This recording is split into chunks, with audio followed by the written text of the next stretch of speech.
All right, so our next speaker, he is a member of Identity and Access Management and the Emerging Technologies Group at Verizon, that's a mouthful, and has over 15 years of experience in architecture, design, and development. Please welcome to the stage Vijay Challa.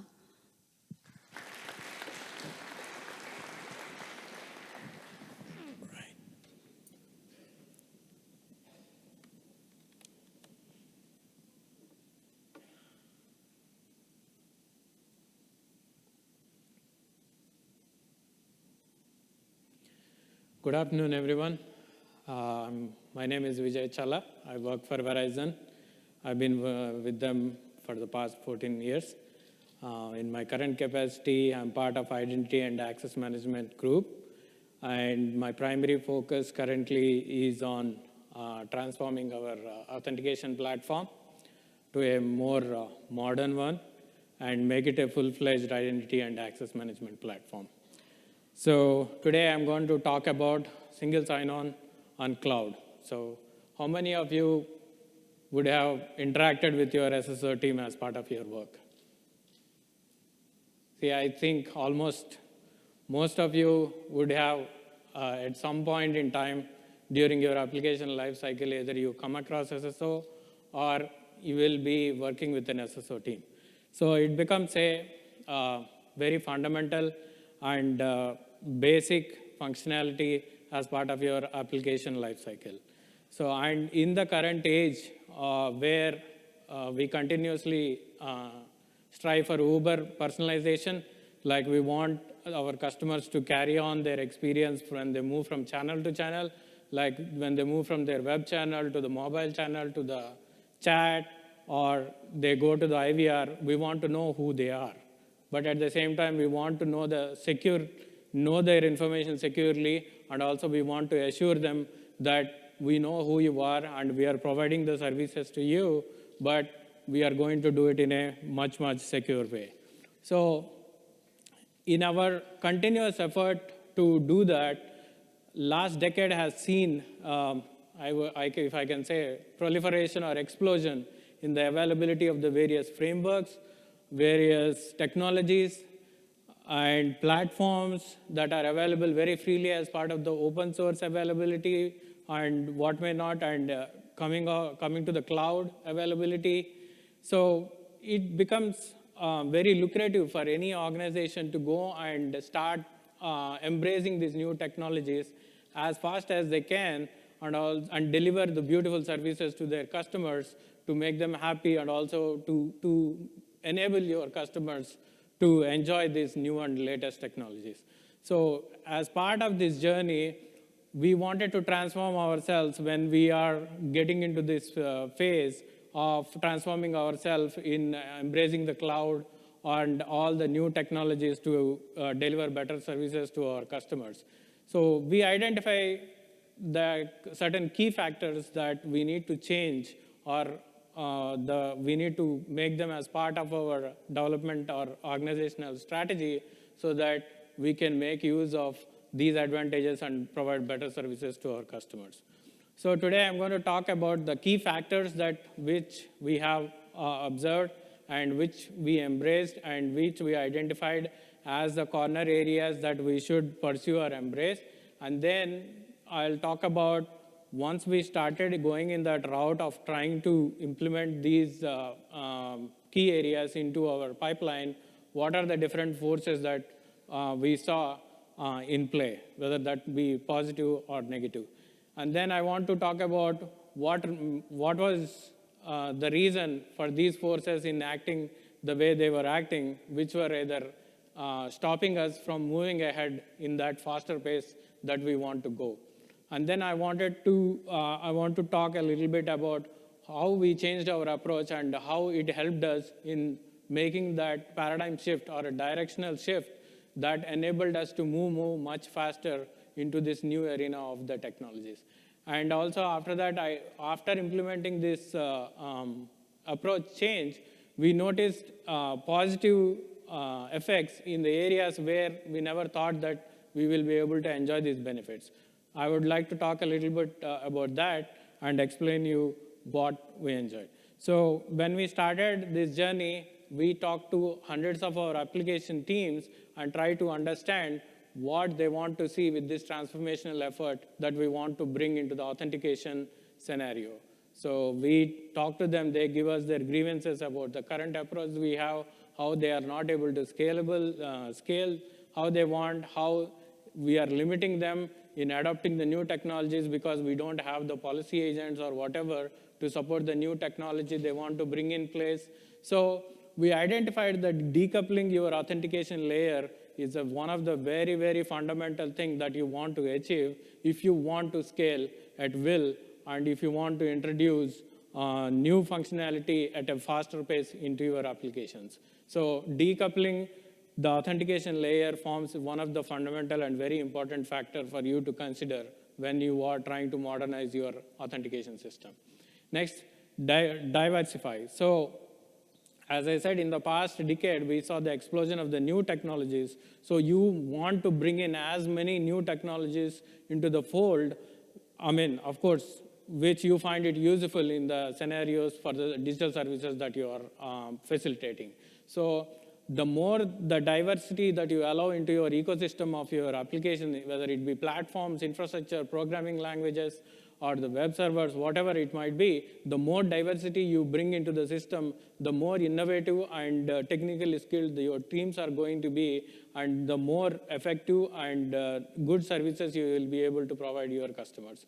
So this is one of the main requests that we heard from our application teams, that please allow us to embrace as much diversity as possible, not only in terms of the technical skill set, but the platforms, so that we can provide much better services than we are able to do right now. So that would allow our application teams to embrace more and more diversity and be competitive in this fast age of adoption. And then the final one, but the most important one, is the delivery, speed of delivery. So we have to be able to provide security seamlessly so that the applications can move at a very, very faster pace and also deliver their services. So often we see this competitiveness that is happening especially in the single sign-on related to identity management or authentication, that, okay, we want to facilitate a new services, but security will say, okay, now let us look at the security scenario. So as in the past, we were very tightly coupled with the application infrastructure. It was pretty difficult for us, even if we wanted to allow the application teams to move at a very faster pace. So we had to change in the way that we were doing the things before. So I want to talk about the forces that came into play when we trying to do this organizational or directional shift. So we know that we have to embrace all these three key areas into our roadmap, but when we started doing it, so we faced the pullback that is coming in. So as I talked about, we saw cloud as an opportunity to allow all these three things to happen. So one is to decouple the authentication layer so that we can put it as a network reverse proxy layer where we take care of all the authentication, security, and everything, and also we can scale at will, so we can allow the application teams to scale independent of the authentication layer, and we can allow the application team to scale at their own will. Because of the business that we are in in a unique position that where our demand for the infrastructure varies quite a bit. Whenever we have a very major sales events or stuff,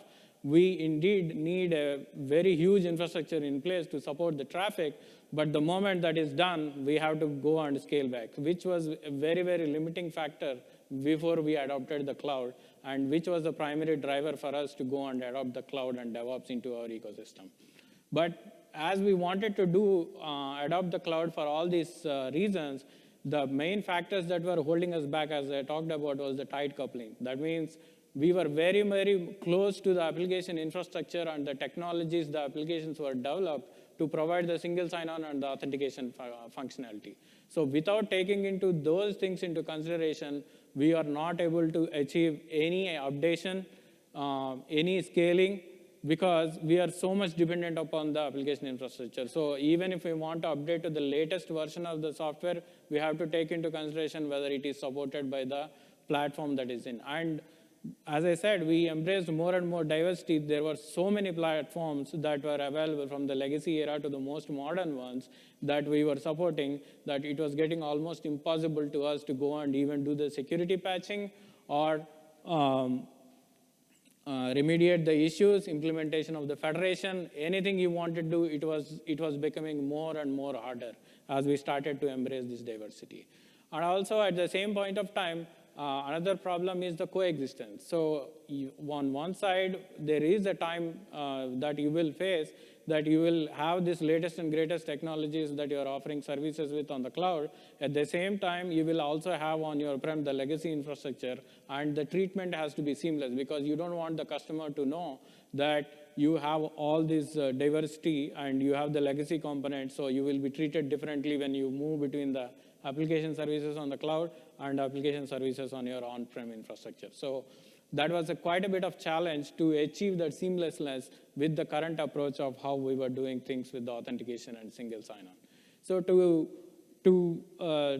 throw some light on how we were doing the authentication or how it is traditionally done is using the policy agent. So if I want to take a case of a regular scenario where you want to provide security to a community. So imagine you have all different kinds of houses in this community.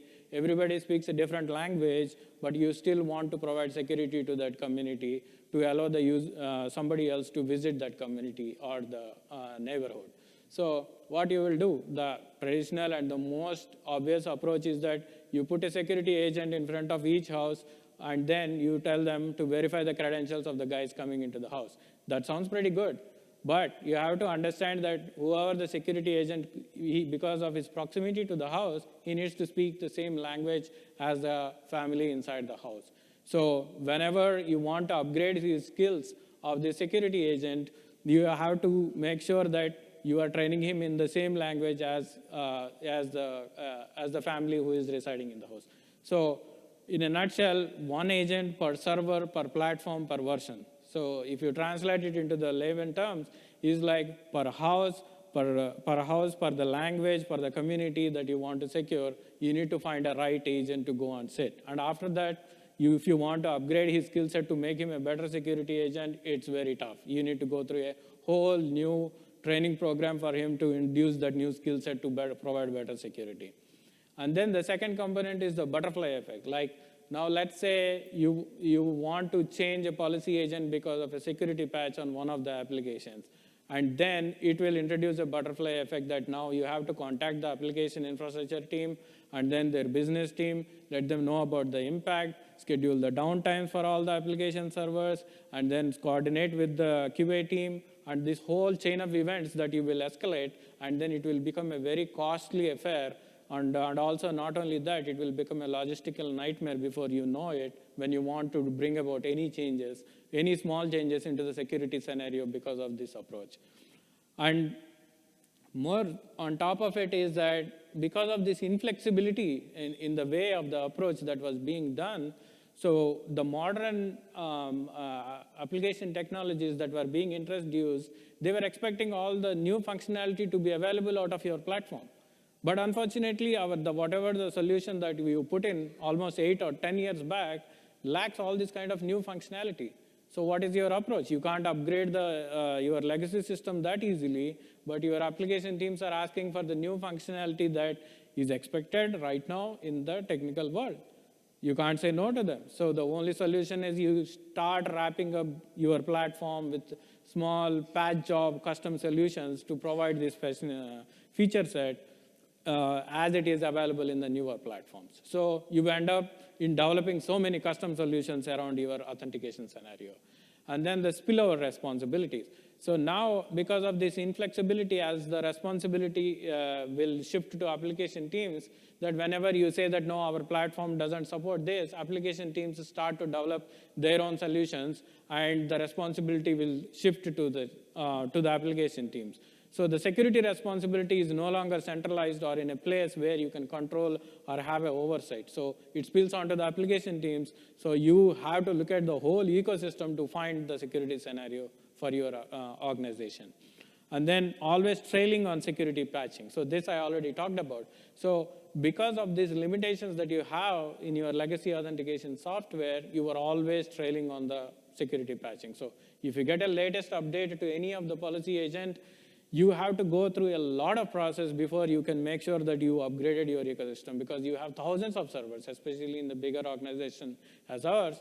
You are talking about literally thousands of servers and the ecosystem and diversity of tens of platforms, technologies, programming languages, whether it's a cloud or on-prem. So as diverse ecosystem as we have, it becomes almost a nightmare to keep up with the security patching as a basic practice to improve your security posture. So this is how our past was. Like, we were facing these issues, and I'm sure that if you go and look at in your organizations, if they're using the legacy platforms, you will, or most of them will tell you the similar story, if not the same one. So now, how did we change our approach? So while we were suffering and we were trying to go to the cloud to achieve all these great benefits and then provide great services to our customers, so we came to a conclusion that we can't do the same way that we were doing things and expect the great results to come. So we had to fundamentally change the approach that we were taking for facilitating the authentication or single sign-on. So what did we do? We didn't do what we did was, so we took away all the policy agent functionality that was distributed, diversified across all the application platforms. We centralized it. That means we took a reverse proxy kind of a model, all the authentication, session validation, multi-factor authentication, everything, we separated it out as a layer, and all the traffic flows through that layer. And it is so far away from the application infrastructure that they don't have to necessarily speak the same language. So whatever you want to do, it's in a separate layer, it's in a separate place, and you know the team that you have to work with for any of it, and it's very limited, and you can make changes pretty easily. So if I take the community scenario, you build a gate around that community, and you have all these security policy agents sitting at the gate who know how to validate your credentials, and you allow them to the gate. So they don't necessarily have to speak the same language as the people who are residing in the community. They can have their own language, but all they need to know is how to securely allow the people to go into the community. And if you want to add a new skill set to those personnel, all you have to do is replace a new one. And nobody has to be notified, in a sense that you have to inform the community that you are getting a better security, but you can do it seamlessly. Customers doesn't have to know the impact. And now your one server, one platform, one agent kind of a model, it shifts to any server, any platform, any version. Your application can be written in Golang, Ruby, Node.js, C#, C++, C, it doesn't matter. Whatever might be your server, whatever might be your operating system, whatever might be your programming language, you can have. You can have one server, 10 servers, you can add n number of servers. We don't mind. We will seamlessly protect you. As soon as you come and join into the load balancing ecosystem, you are seamlessly getting the protection. So you don't have to worry about whether you need to scale or whether we need to patch. So when we want to patch, we know where to go and patch, we go and patch it. We bring the new server into the ecosystem, pull out the old reverse proxy gateway implementation, and you're good.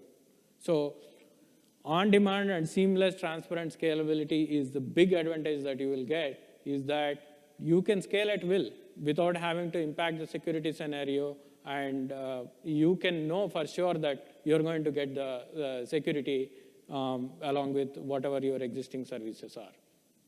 And it will act as a single layer of enforcement. So you don't have to implement the enforcement in multiple layers, like in the multiple servers, in the multiple applications. It is the single layer of enforcement that gives you an extra advantage. Zero-touch security patching. So you don't have to bring the application server down or application teams down or anything. You seamlessly provide the security, bring out the old servers, and you are good with the security patching. Uniformity across the standard. So as you facilitate the authentication, you will provide SAML, federation, OAuth implementation. Some are on the policy agent kind of an implementation. All these things can be seamlessly varied between these these varied platforms at this single layer, so that you don't have to worry about these diverse implementations that you have to bring up. So that is like, it will bring up the uniformity across all the servers, across all the channels. So even you can intercept the IVR and then provide the same kind of a functionality, but in a voice mode. So it is the same platform that will protect your customers across all the channels. So these are the expected advantages. So when we thought about bringing this into the implementation, we know that we are going to get these advantages, and we know what to expect. But apart from this, because of this single layer that you have put in front of all your application services, you're going to get another some additional benefits that have nothing to do with the authentication as well. Continuous multi-factor authentication with 0.2 apps. That means that you can provide multi-factor authentication to verify your credentials for your customers without having to touch anything with the applications. Continuous and real-time configuration of identity and access levels. So let us say a user signed in from his web. Now suddenly he moved into an unsecure area and he's opening his mobile phone, which is a different Wi-Fi, and you know that that's an unsecure environment. You can prompt the user to enter second factor, like OTP or anything. And even if he goes across the channels, like he logged in from his web, and then he moved and he called us in the IVR, we know that he is the same guy coming in. We can provide better security by asking for additional validation and verification. And as I talked about, uniform protection across the channels. So you can provide the same level of protection for the customers, whether he is coming from the web channel or chatting, or whether we get him from IVR as well.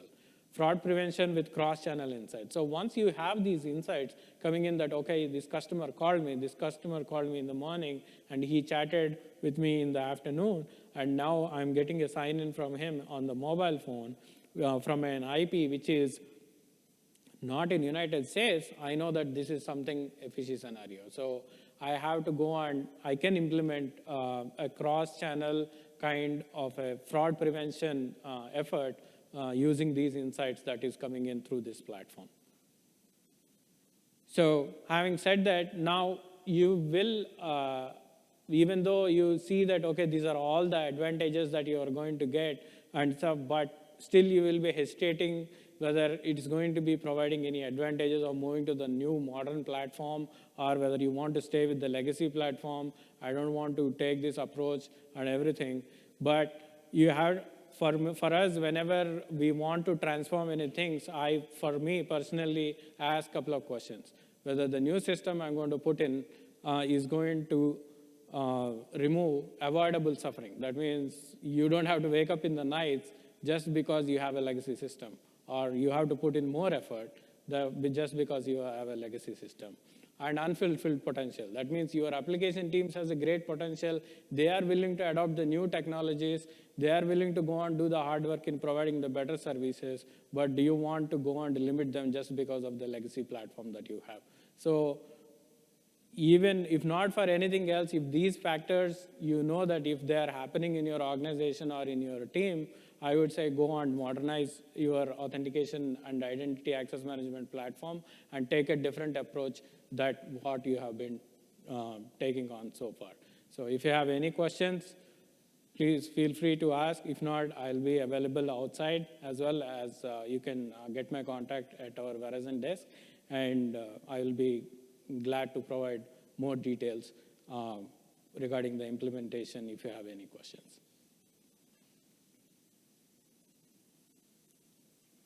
Looks like everybody is good. Thank you so much for this opportunity, and enjoy the rest of your day.